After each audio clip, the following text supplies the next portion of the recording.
सकाळी आनंदाने शाळेमध्ये जाण्यासाठी 10 वर्षीय मुलगा आवरीत होता. मात्र त्याच्यासोबत असं काही कृत्य झालं की सर्व पालकच हादरले. ही हृदयद्रावक घटना आहे चंद्रपूर जिल्ह्यातील ब्रह्मपुरी तालुक्यामधली.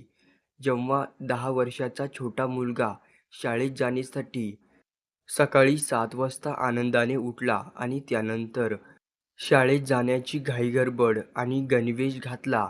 गणवेश घालताच काही वेळातच नियतीचं क्रूर कृत्य पाहून सर्वच लोक हादरले.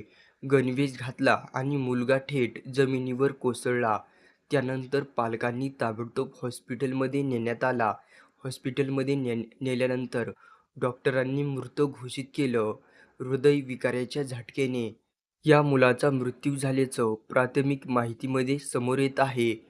10 वर्षाच्या चिमुकल्याचा हृदयविकाराच्या झटक्याने मृत्यू झाल्याने संपूर्ण पालकांमध्ये चिंतेचं वातावरण आहे. अशाच बातम्यांसाठी चॅनेल सबस्क्राईब करून घ्या.